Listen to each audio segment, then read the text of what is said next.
महाशिवरात्रि के दिन जरूर करना चाहिए। भक्तों, आपको नमक के डिब्बे में सही मुहूर्त पर महाशिवरात्रि को एक गुप्त चीज को छुपाना है और इस बात की हम 100% गारंटी देते हैं कि जैसे ही आप तंत्र शास्त्र के अनुसार उस गुप्त चीज को नमक के डिब्बे में छुपा रखेंगे तो मानकर चलिए, इस उपाय को करने के बाद न केवल आपको आपकी जन्म जन्मांतर की गरीबी, परेशानी, कष्ट, वास्तु दोष और सभी तरह की समस्या से तुरंत के तुरंत मुक्ति मिल जाएगी, बल्कि अगर आपने इस उपाय को 15 फरवरी महाशिवरात्रि के दिन सही मुहूर्त पर कर लिया तो मानकर चलिए, आपके जीवन में धन की वर्षा होगी। आपके जीवन में धन आने के रास्ते खुल जाएंगे।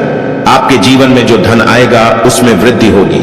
आपका बंद पड़ा व्यापार चल पड़ेगा और मान के चलिए दोस्तों, आपके जीवन में आपको सुख, समृद्धि, वैभव, ऐश्वर्य की प्राप्ति होगी। आपके घर की बरकत होगी, आपके घर की उन्नति होगी। यह एक ऐसा उपाय है जो न केवल आपके बल्कि आपके पूरे परिवार के जीवन में एक चमत्कारी और सकारात्मक बदलाव लाएगा। सबसे पहले भक्तों, हम जान लेते हैं महाशिवरात्रि के बारे में। दोस्तों, धर्मशास्त्रों के अनुसार प्रकृति का यह नियम है, जो महाशिवरात्रि होती है वह गंगा जल की हर एक बूंद की तरह पवित्र मानी गई है, शुभकारी मानी गई है। हमारे हिंदू परंपरा में शिवरात्रि का बहुत महत्व है और यह पर्व फाल्गुन मास के कृष्ण पक्ष की चतुर्दशी को मनाया जाता है। भगवान भोलेनाथ भोले भंडारी हैं। वे एक लोटा जल से भी प्रसन्न हो जाते हैं, मात्र एक बेलपत्र से भी अति प्रसन्न हो जाते हैं।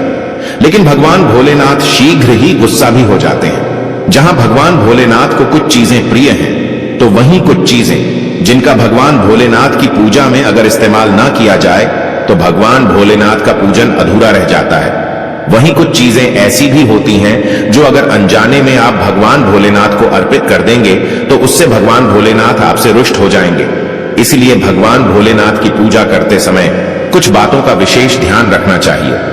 आज की इस वीडियो में हम आपको बताएंगे कि महाशिवरात्रि के पावन पर्व पर क्या करें, क्या ना करें, कौन सी ऐसी वस्तुएं हैं जो भगवान भोलेनाथ को अति प्रिय है और कौन सी ऐसी वस्तु है जो भगवान भोलेनाथ को बिल्कुल भी प्रिय नहीं है और कौन सी वस्तु है जो भगवान भोलेनाथ को भूल से भी अर्पित नहीं करना चाहिए।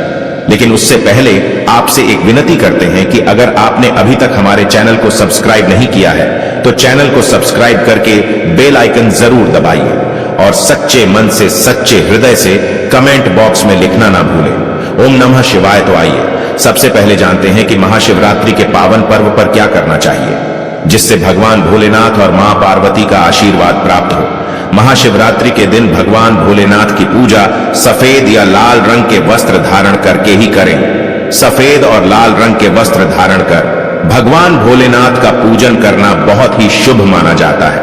यदि संभव हो तो इस दिन पूजा में बिना सिले वस्त्र पहने महाशिवरात्रि के पावन पर्व पर भगवान भोलेनाथ की शिवलिंग का पूजन अवश्य ही करें। शास्त्रों के अनुसार महाशिवरात्रि के दिन ही भगवान भोलेनाथ शिवलिंग के रूप में प्रकट हुए थे, इसलिए इस दिन शिवलिंग का पूजन करना सबसे ज्यादा श्रेष्ठ माना जाता है। शिवलिंग का पूजन करने से भगवान भोलेनाथ और मां पार्वती की असीम कृपा प्राप्त होती है। वैसे तो महाशिवरात्रि पर भगवान भोलेनाथ की पूजा रात्रि के चारों पहर में किया जाता है, लेकिन भगवान भोलेनाथ का पूजन प्रदोष काल में भी अवश्य करना चाहिए। प्रदोष काल स्वयं भगवान भोलेनाथ का काल होता है। मान्यताओं के अनुसार प्रदोष काल के समय भगवान भोलेनाथ शिवलिंग में विराजमान रहते हैं, इसलिए महाशिवरात्रि के पावन पर्व पर भगवान शिव का पूजन अवश्य ही करें। इस बार पंचांग के अनुसार फाल्गुन माह के कृष्ण पक्ष की चतुर्दशी तिथि की शुरुआत 15 फरवरी 2026 को होगी। दोस्तों, इस साल महाशिवरात्रि 15 फरवरी को मनाई जाएगी। वैदिक पंचांग के अनुसार चतुर्दशी तिथि 15 फरवरी को सुबह 9:10 शुरू होगी और 16 फरवरी को सुबह 6:17 समाप्त होगी। 2026 में शिवरात्रि 15 फरवरी को मनाई जाएगी। यह दिन भगवान शिव का आशीर्वाद पाने के लिए सबसे खास माना जा रहा है। अब बात करते हैं कि आप लोग किस पहर में कितने समय पूजन कर सकते हैं। प्रथम पहर पूजन समय 15 फरवरी को शाम 6:11 से रात 9:23 बजे तक रहेगा। दूसरे पहर का पूजन समय रात 9:23 बजे से 16 फरवरी की रात 12:35 तक रहेगा। तीसरे पहर का पूजन समय 16 फरवरी की रात 12:35 से सुबह 3:47 तक रहेगा। चौथे पहर का पूजन समय सुबह 3:47 से 6:59 तक रहेगा। दोस्तों, महाशिवरात्रि का अर्थ होता क्या है? तो सबसे पहले तो यह जान लीजिए, आप महा का अर्थ होता है महान शिवरात्रि का, मतलब होता है शिव की रात्रि, अर्थात भगवान शिव जी की महान रात्रि। महाशिवरात्रि इसलिए भी बेहद शुभ मानी जाती है। कहा जाता है इस दिन किसी भी व्यक्ति ने भगवान भोलेनाथ की थोड़ी सी भी पूजा साधना क्रिया कर ली तो उस व्यक्ति के जीवन की सभी मनोकामनाएं पूर्ण हो जाती हैं। उस व्यक्ति के जीवन के हर कष्ट खत्म हो जाते हैं और उस व्यक्ति के जीवन में धन आना शुरू हो जाता है। इससे भगवान भोलेनाथ अति शीघ्र ही प्रसन्न हो जाएंगे और आपको मनचाहा वरदान देंगे। महाशिवरात्रि पर भगवान शिव के साथ माता पार्वती का पूजन भी अवश्य ही करें। ऐसा करने से आपको भगवान शिव के साथ माता पार्वती का भी आशीर्वाद प्राप्त होगा। दोस्तों, हमारे हिंदू परंपरा में शिवरात्रि का बहुत महत्व है और यह पर्व फाल्गुन मास के कृष्ण पक्ष की चतुर्दशी को मनाया जाता है। माना जाता है कि एक दिन प्रकाश के रूप में शिव जी प्रकट हुए थे और शिव जी का विवाह माता पार्वती के साथ इसी दिन हुआ था। इस दिन अगर आप सिर्फ पूजा पाठ करते हैं तो यकीनन जीवन में सुखों की प्राप्ति होती है। दोस्तों, सभी लोग, सभी भक्तजन तमाम तरह के प्रयोग करते हैं, लेकिन अनजाने बस हम कुछ ऐसी गलतियां कर देते हैं कि पूजा में मिलने वाले पुण्य की जगह कहीं ना कहीं अभागी हो जाते हैं या फिर तुम्हारी पूजा ही निष्फल हो जाती है।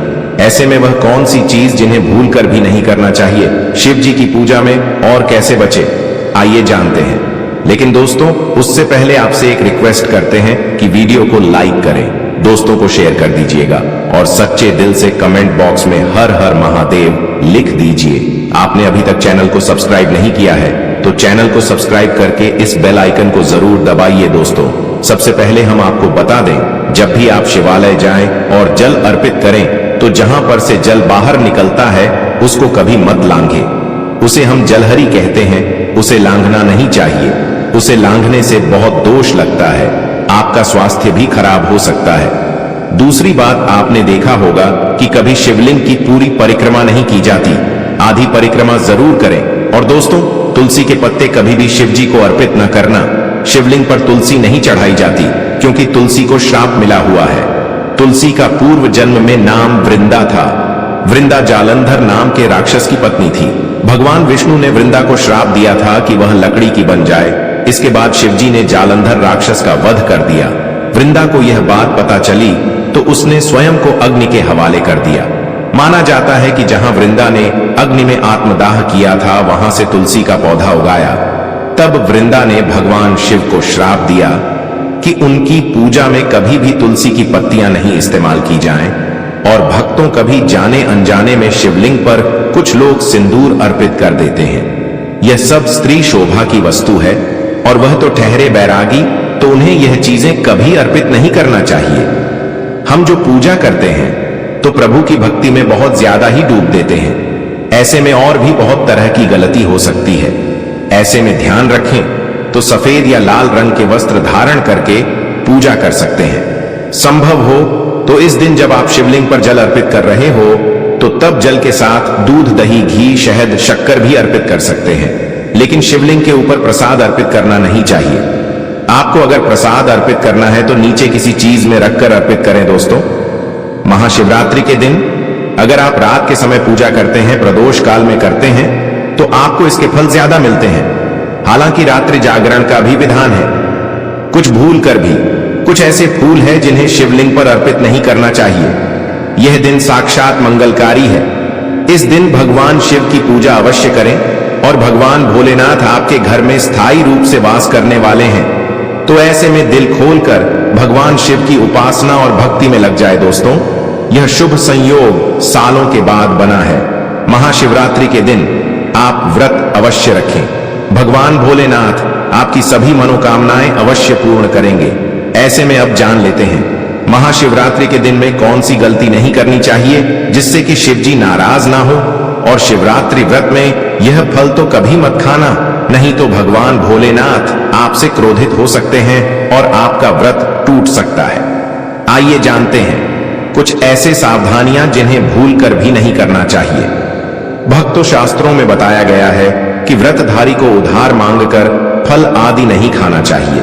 इससे पाप लगता है और व्रत अधूरा रह जाता है। महाशिवरात्रि का व्रत हो या कोई और, व्रत में पड़ोसियों से मांगकर फल वगैरह खाना नहीं चाहिए। व्रत में उधार मांगकर खाने से व्यक्ति का व्रत झूठा हो जाता है। ईश्वर की शरण में आने पर व्यक्ति को झूठ नहीं बोलना चाहिए, कर्ज नहीं लेना चाहिए, चुगली आदि नहीं करनी चाहिए। अगर व्रत के दौरान आपको कोई अपनी मर्जी से खाने के लिए कुछ देता है तो उसे आप खा सकते हैं, लेकिन व्रत में कम से कम उधार मांगकर फल आदि खाना नहीं चाहिए। इससे पाप लगता है और व्यक्ति की पवित्रता भंग हो जाती है। भक्तों, सोमवार का व्रत हो या महाशिवरात्रि का व्रत, आपको नाशपाती नहीं खाना चाहिए।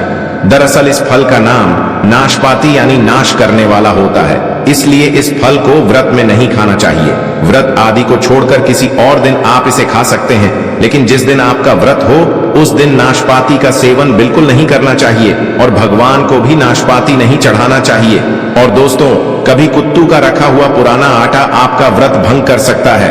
दरअसल पुराने आटे में घुन कीड़े पड़ जाते हैं जो ठीक तरह से दिखाई भी नहीं देते। ऐसा आटा खाने पर दरअसल आप मांस का सेवन करते हैं और व्रत में कीड़े खाना घोर पाप के बराबर माना गया है। आपका व्रत इससे भंग हो जाता है। व्रत में ताजा खाना चाहिए। लंबे समय से रखे हुए आटे में कीड़े पड़ जाते हैं तो ऐसा कभी ना करें। व्रत हमेशा शुद्धता में ही रखना चाहिए। दोस्तों, महाशिवरात्रि का दिन बड़ा ही पवित्र माना गया है, इसलिए यह 5 चीजें भगवान शंकर के पास कभी ना रखें। जानते हैं उनके बारे में। नंबर 1, जहां शिवलिंग रखा हो या महादेव की कोई भी प्रतिमा हो, वहां पर भूलकर भी जूते चप्पल लेकर जाना नहीं चाहिए। जरा सोचिए, जब आपके कमरे में कोई चप्पल लेकर प्रवेश करता है तो आपको कितना क्रोध आता है। तो इसी कारण महादेव भी आपसे नाराज हो जाते हैं और आपको मिलने वाला फल नष्ट हो जाता है। ऐसे में हमेशा मंदिर में नंगे पांव ही प्रवेश करें, क्योंकि चमड़े की चप्पल हमेशा अशुद्ध रहती है। इससे देव शक्ति नाराज होती है। नंबर 2, अक्सर महिलाओं को मासिक धर्म आ जाता है और वह बिना किसी को बताए पूजा पाठ कर लेती है, जो कि शास्त्रों में वर्जित माना गया है। इस समय महिलाओं को जानकर भी अनजान नहीं बनना चाहिए। भक्तों, अगर आपको मासिक पीड़ा है तो घर के मंदिर में या बाहर के मंदिर में प्रवेश नहीं करना चाहिए। इससे देव शक्तियां नाराज होकर आपसे क्रोधित हो सकती हैं। ऐसे समय में शिवलिंग को छूना घोर पाप के बराबर माना गया है। भक्तों, जरा सोचिए, ऐसी अवस्था में जब खुद महिला को बुरा लगता है तो भगवान को कितना बुरा लगेगा। इसलिए महिलाओं को ऐसी अवस्था में मंदिर या यात्रा में जाना, घर में पूजा पाठ करना, भगवान की प्रतिमा को छूना या तुलसी में पानी भी नहीं डालना चाहिए और तुलसी का पौधा भी इससे सूख जाता है। जब देवी शक्तियां नाराज होती हैं तो लाजमी है कि घर में कंगाली और गरीबी आने लगती है, लड़ाई क्लेश बड़े होने लगते हैं। तो ऐसा कभी मत करना। नंबर 3, शास्त्रों में बताया गया है कि जहां होता है शिवलिंग वहां पर सभी देवी शक्तियां सक्रिय रहती हैं। जिसके घर में शिवलिंग होता है वह व्यक्ति महादेव की कृपा सदैव पा लेता है। वास्तुशास्त्र के अनुसार शिवलिंग से हर वक्त ऊर्जा का संचार होता रहता है, इसलिए शिवलिंग पर जलधारा हमेशा होनी चाहिए, जो ऊर्जा को शांत रखती है। कुछ लोग अपने घर में शिवलिंग तो रख लेते हैं, लेकिन वह कभी हफ्ते में 1 बार जल चढ़ाते हैं, जो कि बिल्कुल भी अच्छा नहीं माना जाता है। अगर आप जल नहीं चढ़ा सकते हैं तो आप अपने घर में शिवलिंग कभी स्थापित ना करें। ऐसा गरुड़ पुराण में बताया गया है। इससे उल्टा घर में विनाश होता है। भक्तों, शास्त्रों में बताया गया है कि तुलसी और महादेव का बैर माना है। इसी कारण शिवलिंग और गणेश की प्रतिमा को तुलसी में नहीं रखा जाता। कई लोग जाने अनजाने में शिवलिंग को तुलसी में रख देते हैं और घर में परेशानी आना शुरू हो जाती है। इससे महाशक्तियां क्रोधित हो जाती हैं। तो शिवलिंग पर तुलसी पत्र भी नहीं चढ़ाना चाहिए। तुलसी में और शिवलिंग में कुछ दूरी होनी चाहिए। और भक्तों, घर का मंदिर हो या बाहर का मंदिर, किसी भी मंदिर में ऐसे व्यक्ति को प्रवेश नहीं करना चाहिए जिसने स्त्री प्रसंग अर्थात संभोग किया हो या उसने मांस खाया हो। अगर आप शारीरिक रूप से गंदे हैं तो मंदिर के आसपास भी नहीं जाना चाहिए। घर के बने मंदिर पर कोई कपड़ा आदि डाल देना चाहिए। जरा आप ही सोचिए कि आप मांस खाकर या स्त्री के साथ शारीरिक संबंध बनाकर भगवान के पास जाएंगे और क्या वह आपसे प्रसन्न होंगे? बिल्कुल भी नहीं। वह आपसे क्रोधित हो सकते हैं, आपसे नाराज हो जाएंगे। भक्तों, शास्त्रों में इसे घोर पाप माना गया है। इससे व्यक्ति नरक में जाता है। ऐसा दुष्ट स्वभाव मनुष्य के बर्बादी का कारण माना गया है, तो ऐसा बिल्कुल ना करें। ईश्वर के सामने हमेशा नहा धोकर मन पवित्र लेकर ही जाना चाहिए। इससे सभी शक्तियां आपसे प्रसन्न रहती हैं। भक्तों, महाशिवरात्रि में महादेव को ऐसे बेलपत्र कभी मत चढ़ाना, इसे बहुत ही अशुभ माना जाता है। भक्तों, पौराणिक मान्यताओं के अनुसार बेलपत्र चढ़ाने से शिव जी का मस्तक शीतल रहता है। बेलपत्र से भगवान शिव की पूजा करने से दरिद्रता दूर होती है, व्यक्ति सौभाग्यशाली बनता है।